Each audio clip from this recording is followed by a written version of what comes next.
So this was what he titled China Yes. just closed the door and the West is out of metal. I don't know why I said Mexico's So going to what he's China. talking about there is basically that China just said in response to what the US did that fine, we're just not going to export any. And if we do, it has to first gain permit through Beijing. And they're a massive producer and a massive refiner. Now, this is what it's coming down to.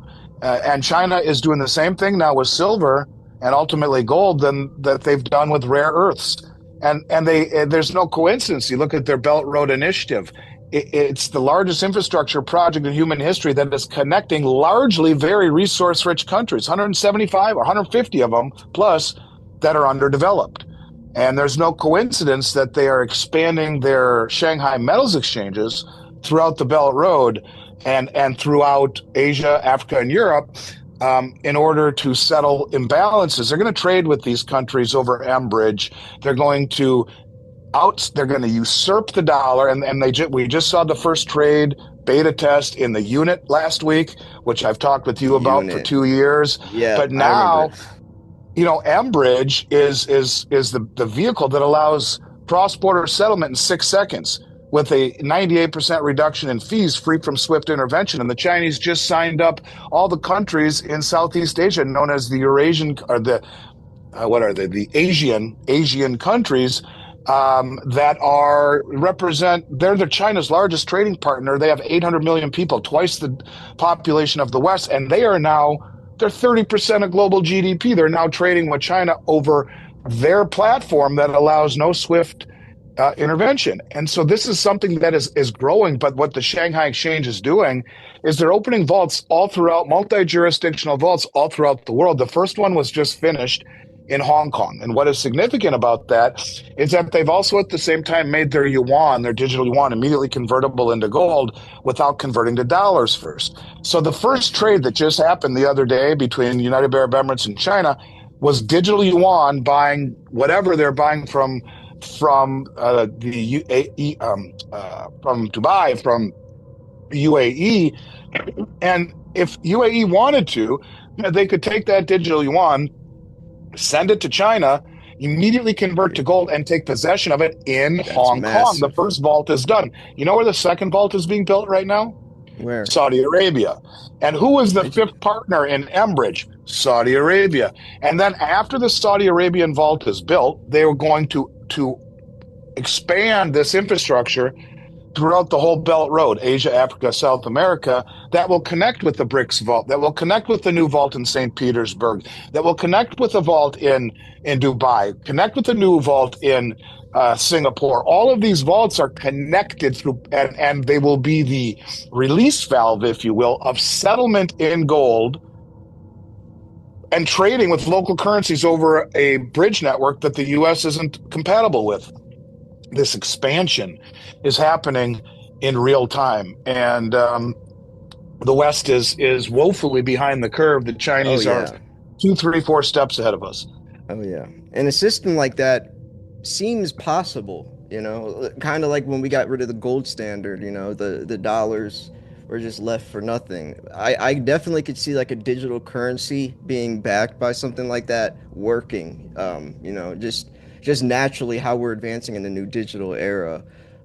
But so I wanted to ask with you, since you know you run a company, what is sourcing inventory looking like? Like, are you having trouble finding eagles or anything like that, or is there anything unusual? Or The only thing that's been really hard to get, or harder to get, are U.S. mint products.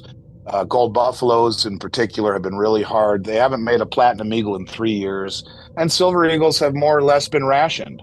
So, but you look at something like 90% junk silver, and you're getting it yeah, below spot. I mean, it's the yeah, best value I've seen that's in my career definitely ever, yeah, ever. junk silver. And a lot of the stuff is available, but when you see the bleeding dry and the standing for delivery at the highest level, it tells you it has to trickle down into the Oh retail well, market. But the reason why that is, if you look right now, three things. Number one, the retail public has their highest allocation ever in history to the stock market. about 45, 6, 7%.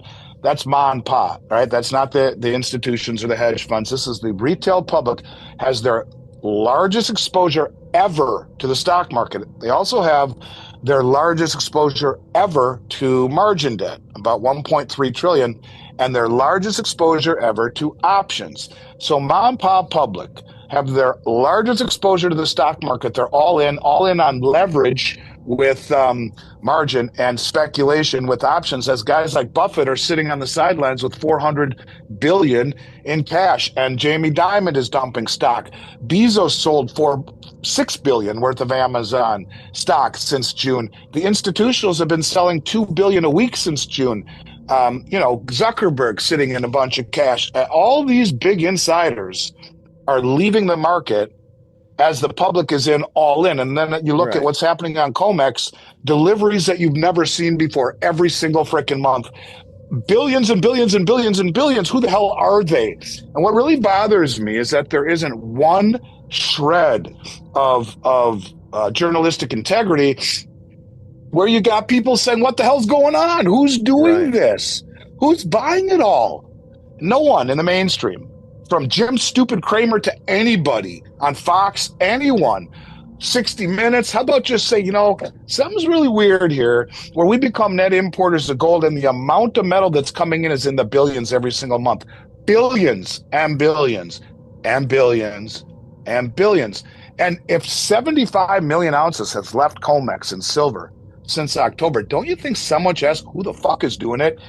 Pardon Right. my language, but it bothers me It that there should. is no Yeah. integrity Right. left. Silver has moved over the last 10 years from $13 to $57. That's a 315% increase. No one talks about No it. one talks Go about it. Right. right. And I just think that, when you see 50 million ounces taken off the exchange in 5 days, um, someone should say, what the hell's going on? Yeah. When I would talk about price forecast, or when people back in the day, because my channel's over 10 years old, since about I'd probably say 2019, when someone would ask when I thought silver would like skyrocket or explode, I would talk about I would say the year 2025 to 2026. I've been saying this for years. People have gone back, and that's because by now you cannot hide the facade, like the paper contracts. Everyone will know how valuable silver truly is because it's so scarce and what it's needed for. By then, by now we'd be advanced along, with like the Green New Deal that Biden was talking about, and just the solar panels and just the way we're advancing. I could tell by now you wouldn't be able to throw silver's price under the rug like they've been doing for so long with the Comex, for example. Even it's like what the Hunt brothers did in 1980, cornering the market, but in a natural way, right? Everyone's naturally just wanting the physical, which is exposing the facade. Like I would Well, say, I'm glad you. I don't mean to interrupt. Well, no, keep yeah. finish your thought. Finish your thought. No, I was just going to say, I remember probably in 2018, 2019, someone said, if you think we have enough silver to go green, you're living in la la land. And that always stuck with me. That always stuck with me. I've always liked La La Land. Visit it once in a while, but look, I'm glad you brought up the Hunt brothers because people talk about the Hunt brothers silver hits 50, it collapses. Well, first of all, they changed the rules on the Hunt brothers to Silver Rule make them 7. liquidate, right? Yep. But that was, you could argue, and manipulation is the wrong word on the Hunt brothers angle. It was arbitrage. Calculated. It was Yeah. Like, calculated, but it was yeah. now. What's That was, different now this is is natural. well, it's natural, and now you have the United States government Yeah. putting a policy and national security floor underneath it. They've never done that before. At the same time, the European Union and China are doing the same thing, and you have huge deliveries that are being made, and so a system that is based on paper promises works, right? Until you So, get deliveries. And the deliveries, and when London could always fill in the gaps, now they can't. And Ted Butler so, talked about this day coming yes, some, and but Ted Butler it's always, that was happening. his point. Ted Butler's point.